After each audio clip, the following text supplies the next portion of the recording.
Hello बच्चों, कैसे हो? ठीक हो सारे? तो welcome to my channel science Guru और मैं हूं आपका अपना शिवम शर्मा। सोचो आज मैं लेके आया हूं part number 5, kinetic interpretation of temperature, जो कि है काइनेटिक थ्योरी ऑफ गैसेस का। तो आज हमने काइनेटिक थ्योरी ऑफ गैसेस का लेक्चर नंबर 5 करना है, जिसके अंदर हम बात करने वाले हैं काइनेटिक इंटरप्रिटेशन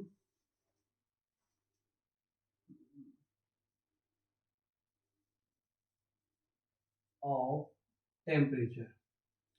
देखो, ये हम सबको पता है कि अगर कोई गैस मॉलिक्यूल्स, किसी गैस में नंबर ऑफ पार्टिकल्स है, अगर वो मूव कर रहे हैं इन द सेंस उसके अंदर काइनेटिक एनर्जी है। So if some particle of kinetic energy, तो ऑब्वियस अगर हम टेम्परेचर बढ़ेंगे तो काइनेटिक एनर्जी बढ़ेगी। अंडरस्टूड है? बट कैसे?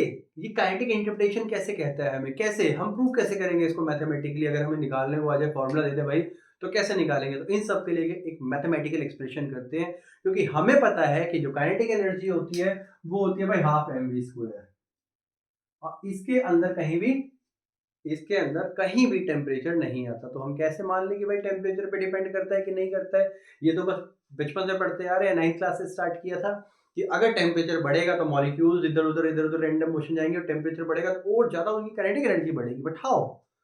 तो 11th में आए हैं तो कुछ तो नया करेंगे ही, ऑब्वियस है। तो यहाँ पे हम बात करने वाले काइनेटिक इंटरप्रिटेशन ऑफ टेम्परेचर। देखो, हमें ये पता है कि कोई भी गैस है, ब्लैक मार्कर, देखो मान लेते हैं एक गैस है, और उस गैस का जो प्रेशर है वो P है, और जो टेम्परेचर है वो T है, और जो मॉलिक्यूलर मास है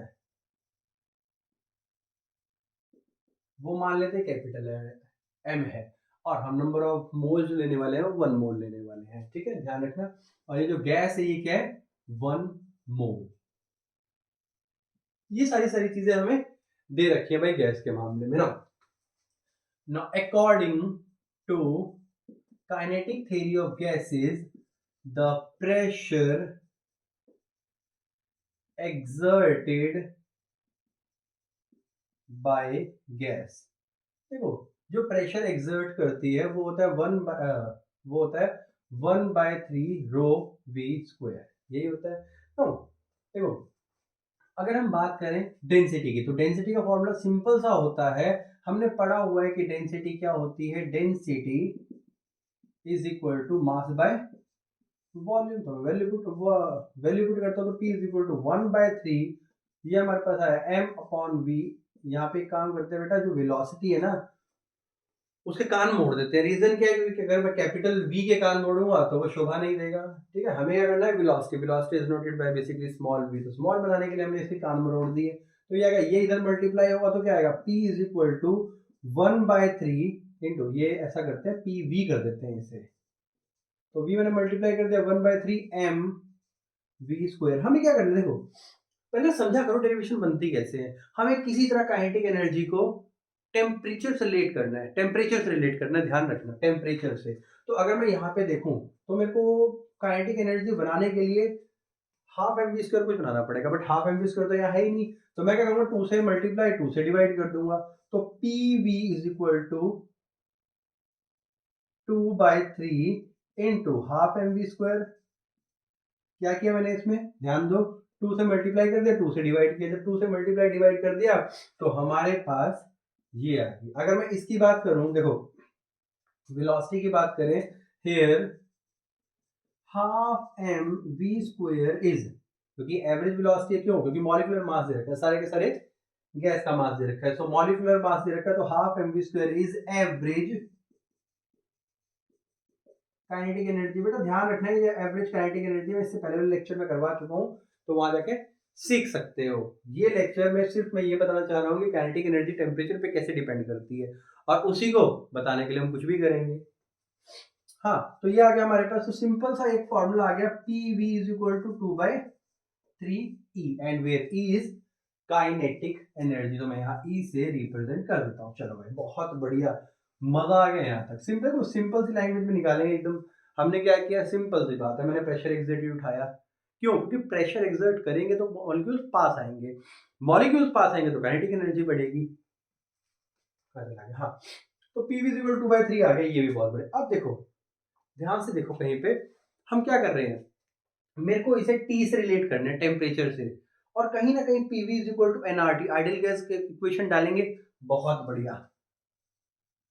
सो according to equation of ideal gas, अगर मैं आइडियल गैस की बात करूं तो P V is equal to R T if N is equal to 1। मतलब ये है कि हमें एक मोल के लिए P V is equal to R T रखा है, मैं यहाँ पे आर टी डालने वाला हूं, तो क्या आएगा मेरे पास, this is equation number 2 and this is equation number 1। तो from equation 1 and 2, from equation 1 and 2, अगर इन दोनों को रिलेट करूंगा तो कुछ मेरे पास आएगा R T is equal to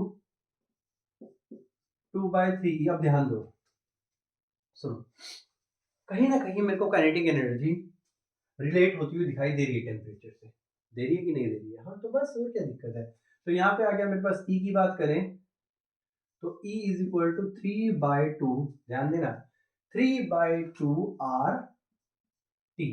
now this is the main formula. यहां से हमें ये पता लग जाता है कि 3/2 R these R constant and E is directly proportional to temperature where E is kinetic energy of the gas। यहां तक क्लियर है? बहुत बढ़िया ना। If n is the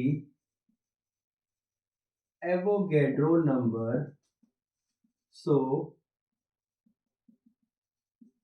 kinetic energy, so kinetic energy, मैं क्या लिखने वाला था, हाँ, पर यूनिट मॉलिक्यूल। अगर मैं पर यूनिट मॉलिक्यूल के लिए निकालूं तो पर यूनिट मॉलिक्यूल क्यों किया? क्योंकि मैं इसको डिवाइड करने वाला हूं एन से, तो E is equal to 3/2 R upon N T, and R upon N. बहुत अच्छी बात बताने वाला हूँ यहाँ पे, कहीं ना कहीं तुमने केमिस्ट्री में ही पढ़ा होगा। And E is equal to 3/2 KBT, where KB, ये केबी हमें किसने दिया था भाई? केबी हमें दिया था बोल्ट्जमैन महाराज ने। तो हम इसको, जो केबी है यहाँ पे, इसको बोल्ट्जमैन कांस्टेंट भी बोलते हैं।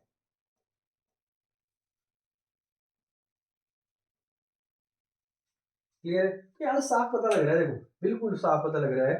फ्रॉम इक्वेशन, चला गया, दिस इज इक्वेशन नंबर 3। तो from equation 3 E is directly proportional to temperature. चलो, एक तो ये आ गया। देखो, एक इंटरप्रिटेशन तुम यहां से निकाल सकते हो, जो दूसरी इंटरप्रिटेशन है वो यहाँ पे मैं छुपा के करवाता हूँ तुम्हें, ठीक, किसी को बताना नहीं है।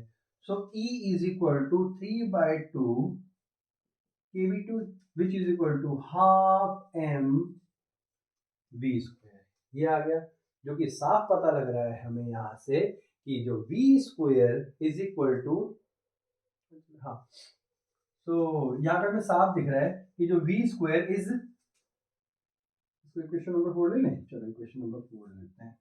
तो फ्रॉम इक्वेशन 4, अगर इक्वेशन 4 की बात करें तो वेलोसिटी का square is directly proportional to temperature and v is directly proportional to under root T. ठीक है, बहुत बढ़िया। मतलब अगर वेलोसिटी बढ़ेगी या टेम्परेचर बढ़ेगा तो उससे स्क्वायर टाइम्स क्या बढ़ जाएगी, हमारी वेलोसिटी बढ़ जाएगी। क्लियर है? तो यहाँ से यही सब चीजें पता लगती है। देखो, यहाँ पे हम कुछ चीजों को नजरअंदाज नहीं कर सकते, और फिर तुम्हें बहुत सारी फालतू लैंग्वेज, फालतू इंग्लिश भी ठोकनी पड़ती है, नहीं तो टीचर मार्क्स नहीं देते, चाहे पता हो फिर भी। तो बात कर लेते हैं, यहाँ से सेम चलेगा। यहाँ पे आ गया बेटा, ये तुम्हें लिखवाई दिया कि एवरेज काइनेटिक एनर्जी है, जो ये वाले, क्योंकि हमने पीवी इक्वल टू आरटी ले लिया, आइडियल गैस की बात कर रहे हैं, इनकी वैल्यू, और यहाँ पे बात करें तो सारे के सारे मोल, मतलब एक मोल की बात कर रहे हैं। तो ये जो ई है हमारे पास, इसको हम मीन काइनेटिक एनर्जी बोलते हैं समटाइम। ये Boltzmann constant depending on the R by N, किसी पे भी डिपेंड कर सकता है मॉलिक्यूल, मतलब आर की वैल्यू ये होता है गैस कांस्टेंट, जो हम पहले पढ़ चुके हैं, जो तुम केमिस्ट्री में पढ़ गया 8.314 अपॉन, ये है Avogadro which is 6.022 into 10 raised to power 23। Value put करके केबी की वैल्यू निकाल सकते हो, जो कि मैं न्यूमेरिकल में निकालने वाला हूँ साथ में अगर मैं यहाँ पे बात करूं तो एक फॉर्मूला हम यहाँ पे देख सकते हैं, kinetic energy directly proportional to temperature. जितना टेम्परेचर उतनी मीन काइनेटिक एनर्जी। मतलब ये है कि सारे के सारे मॉलिक्यूल जितने भी प्रेजेंट है उन सब में मूवमेंट होगी, उन सब की mean kinetic energy is directly proportional to temperature, ये था। और साथ में अगर हम बात करें यहाँ पे तो velocity is directly proportional to under root T.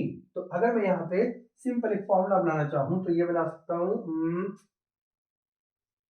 2 से 2 कट गया तो v square is equal to 3kBT by m बना सकते हो। बहुत सारे फॉर्मूले बन सकते हैं। चलो देरी ना करते हुए न्यूमेरिकल स्टार्ट करते हैं, फिर इस चैप्टर का करते हैं, सॉरी इस वीडियो का करते हैं एंड।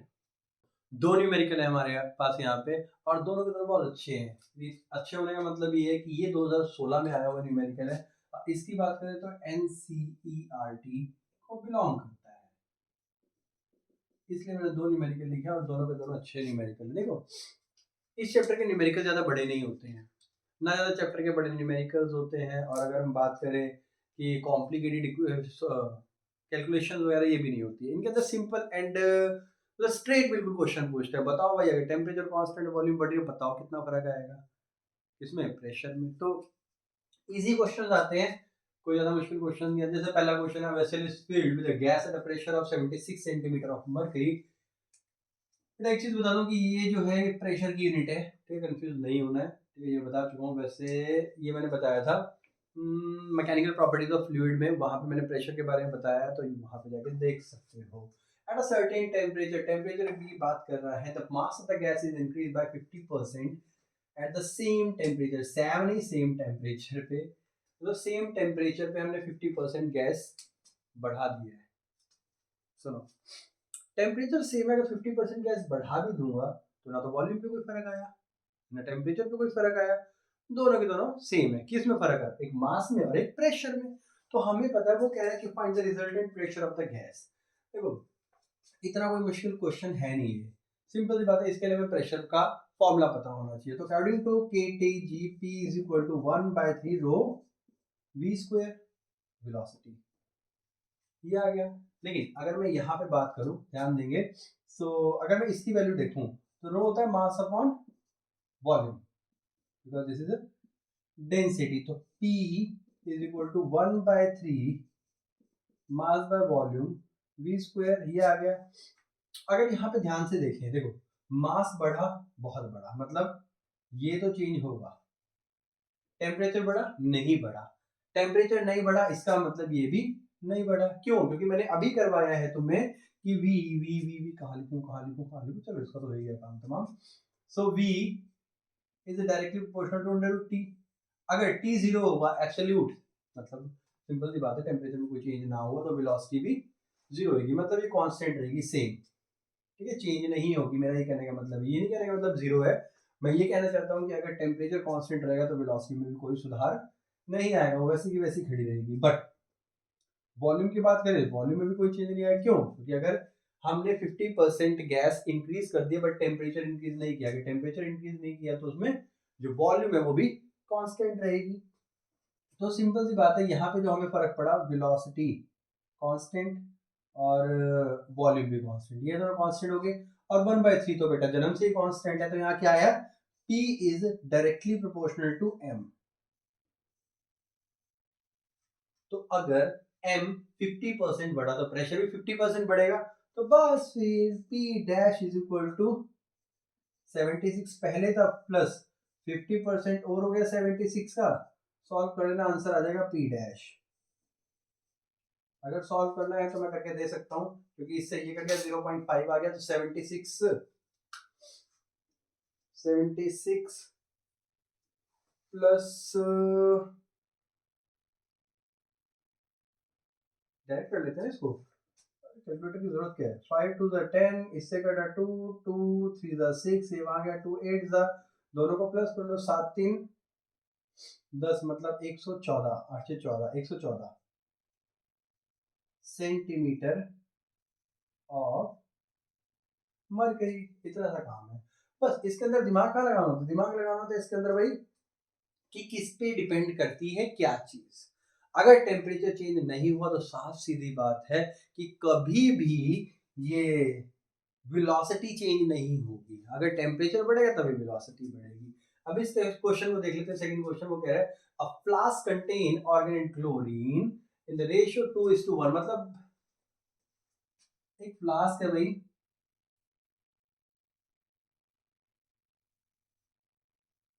और इस फ्लास्क में दो गैसेज है, एक है हमारे पास आर्गन और एक है हमारे पास क्लोरीन। तो उसको मिक्स किया गया 2:1 बाय मास। कितना किया? 2:1। So the temperature of the mixture is 27 degree Celsius. जो टेम्परेचर है वो 27 डिग्री सेल्सियस है। मास हमें ये दे रखा है। वो कह रहा है average the current average kinetic energy पर मॉलिक्यूल। देखो एवरेज काइनेटिक एनर्जी के लिए हमें पता होना चाहिए फॉर्मूला क्या होता है। फॉर्मूला होता है 3/2 kBT। मैंने अभी बताया है, ये बताया है ना। ना अब ध्यान से देखना, एक चीज बहुत अच्छी बताने वाला हूं। क्या ये मास पे डिपेंड करता है? नहीं। क्या ये प्रेशर पे डिपेंड करता है? नहीं। क्या ये वॉल्यूम पे डिपेंड करता है? नहीं। मतलब काइनेटिक एनर्जी किसी पे डिपेंड नहीं करेगी, सिर्फ और सिर्फ किस पे करेगी? टेम्परेचर के। उसको मतलब नहीं है मास क्या है, उसको मतलब नहीं है पी क्या है, उसको मतलब नहीं है वी क्या है। तीनों से इंडिपेंडेंट। अरे वाह, एक नंबर का और क्वेश्चन बता दिया। एक क्वेश्चन आया हुआ था कि प्रेशर पे कैसे डिपेंड करती है, तो वहां पे मैं बताना पड़ेगा कि भाई प्रेशर पे डिपेंड नहीं करती। It is independent of pressure, volume and mass of the gas. समझ जाता है। सो यहाँ पे काइनेटिक एनर्जी आ गई हमारे पास ई नॉट। देखो तो साफ सीधी बात है, पहले वाले में क्या रहेगी? 1:1। इजी। बस बी पे आ जाओ। So V R M S of the two gases. हाँ, इसमें फर्क पड़ेगा क्योंकि टेम्परेचर का फर्क पड़ रहा है, तो इस पर फर्क पड़ेगा ऑब्वियसली। देखो अगर वेलोसिटी की बात करूं तो half M V square is equal to 3/2 KBT. यही था। इससे ये कट गया तो हमें क्या निकालना है? V R M S. तो सिंपल सी बात है, इसको वी आर एम एस कर दो और जो मास है इसको कैपिटल एम कर दो। ठीक है। जब मास 2:1 में है तो ऑब्वियस मॉलिक्यूलर मास भी 2:1 में होगा। ये कोई बड़ी बात थोड़ी है, सेम तो है। तो केबीटी, केबी कांस्टेंट है, टीवी कांस्टेंट है, क्योंकि दोनों का 27 डिग्री सेल्सियस है, ये भी कांस्टेंट रहेगा। तो 2 से 2 कट गया तो वी आर एम एस। ध्यान देंगे, वी आर एम एस का स्क्वायर इज इक्वल टू क्या रहेगा हमारे पास? 3 के बी टी अपॉन एम। यही रहेगा ना। हाँ तो बस निकाल दो, क्या दिक्कत क्या है इसमें? पहला आर्गन है, दूसरा क्लोरीन है, तो V R M S of argon upon V R M S of chlorine. दिक्कत क्या है यहाँ पे? टेम्परेचर सेम है, टेम्परेचर में नहीं लिख रहा, केबी भी सेम है, वो भी नहीं लिख रहा हूँ। तो यहाँ पे आ गया 3/m of argon upon 3/m of chlorine. Chlorine ऊपर जाएगा, आर्गन नीचे आएगा, तो सेम डिक्टो डू करके आगे बढ़ जाओ। इसको काट दो तो MCl/m आर्गन। MCl कितना है हमारे पास?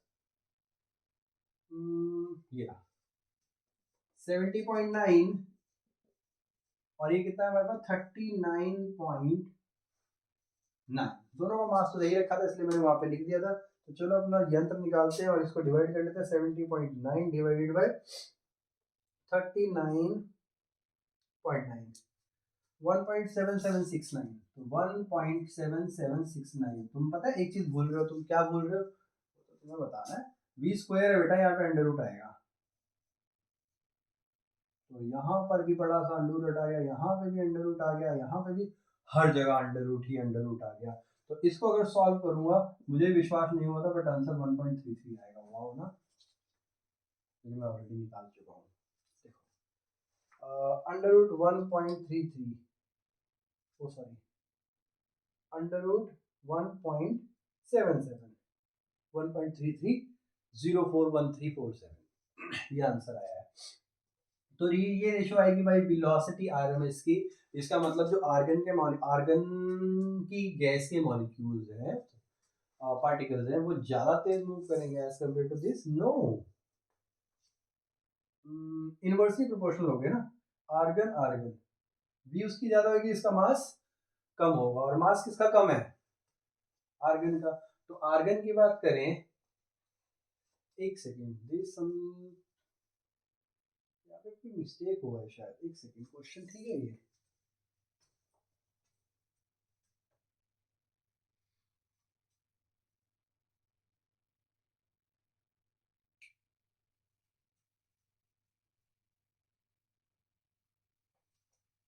ठीक है बेटा, एकदम क्लोरीन गैस का मास दे रखा है वो, ठीक है, गिवन। तो बस इस वीडियो का एंड यहीं पे करने वाले हैं हम, ठीक है। फिर मिलते हैं अगली वीडियो में, तब तक के लिए ध्यान रखिए और पढ़ते रहिए।